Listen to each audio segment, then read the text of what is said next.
বিংশ শতাব্দীর এমন একজন কবির নাম আপনাদের সামনে বলবো, যার পুরো নাম ছিল সৈয়দ ফারুক আহমদ।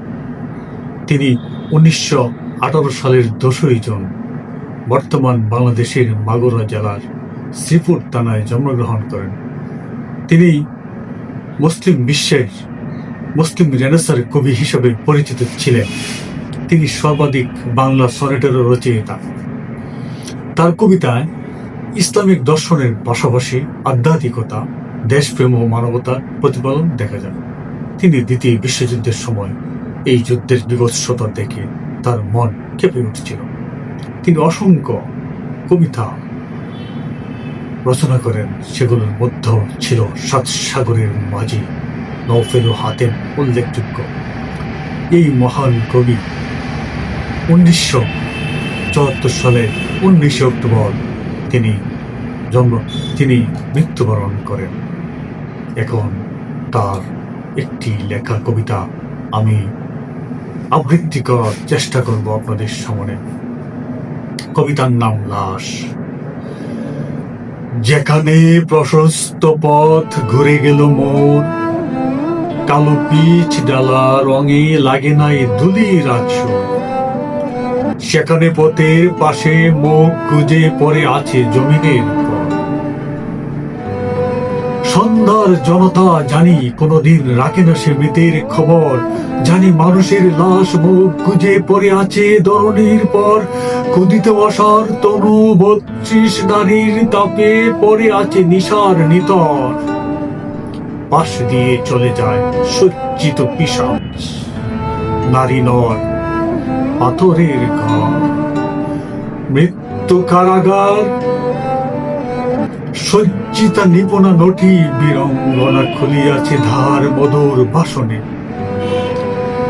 পৃথিবী চষেছে কারো শোষণে শাসনে, সাক্ষ্য তার রাজপথে জমিনের পর। 3.5 হাত হার রচিতেছে মানুষের অন্তিম কবর। পড়ে আছে মৃত মানবতা, তারই সাথে পথে মুখ গুজে। আকাশ অদৃশ্য হলো দাম্ভিকের কিলানে, গম্বুজে নিত্য স্ফীতধর।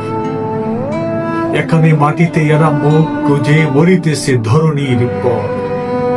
এ পাশব অমানুষিক করুণ নির্লজ্জ দস্যুর পৈশাচিক লোক করেছে বিলোপ। শাশ্বত মানব সত্তা, মানুষের প্রাপ্য অধিকার, ক্ষুদিত মুখের গ্রাস কেড়ে নে রুদিয়া তোয়ার। মানুষের হাড় দিয়ে তারা আজ ঘরে খেলা ঘর, সাক্ষ্য তার পরে আছে মুখ গুজে ধরণীর পর। স্ফীতধর বর্বর সভ্যতা এ পাশবিকতা, শতাব্দীর ক্ষুরতম এই অভিশাপ বিষয়েছে দিনের পৃথিবী। রাত্রির আকাশ এখন সভ্যতা আজ মানুষের চরম সত্তাকে করে পরিহাস। কোন ইবলিশ আজ মানুষেরই ফেলে মৃত্যু পাকে করে পরিহাস। কোন আজাজিল আজ লাথি মারে মানুষের সবে, বিজয়ী কুৎসিত দেহ শোনিত আসবে। কোন প্রেত অট্র হাসি হাসে, মানুষের আর্তনাদ জেগে উঠে আকাশে আকাশে। কোন প্রবৃত্তির কাছে আজ ওরা পড়িয়াছে বাধা, গোলাপের পাপড়িতে চুরিতেছে আবর্জনা কাদা। কোন শয়তান বিষাক্ত কামনা দিয়ে কে ভরায় আকাশের রঙিন খিলান, কার হাতে হাত দিয়ে নারী চলে কাম সহচারী। কোন সভ্যতা পাজরার হাড় কেটে নিত্য যে সুর জেগে উঠে কার, শ্রমিকের রক্তপাতে পান পাত্র রেঙ্গে উঠে কার।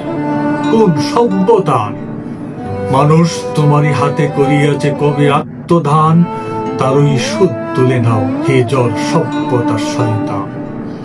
শিশুর শুনিত হেসে অনায়াসে করিতেছে পান, দর্শিতা নারীর দেহে অত্যাচার করিছ অম্লান। জনতার শির বেয়ে উঠতে উঠি অতি অনায়াসে, তারে তুমি ফেলে যাও পথ প্রান্তে নর্দমার পাশে জলপিণ্ড, হে নিঃস্ব সভ্যতা। তুমি কার দাস, অথবা তোমারই দাস কোন পশুধন? মানুষের কি নিকৃষ্ট স্তর, যার অত্যাচারে আজ প্রশান্তি। মাটির ঘর, জীবন্ত কবর, মুখ গুজে পড়ে আছে ধরণীর পর। সুসজ্জিত তনু যারা, এই জড় সভ্যতার দাস, যাদের পায়ের চাপে ডুকরিয়ে কেঁদে উঠে পৃথিবী আকাশ। তারা দেখে নাকো যে কি ক্রোশ দুর্গন্ধ পুরিশে, তাদের সমগ্র সত্তা পশুদের মাঝে চলে মিশে। কুক্ষুরি কোন বেবিচারী তারা পরস্পর হানিতেছে চলনার চুরি, আনিছে জারস কোন মৃত সভ্যতার পদতলে।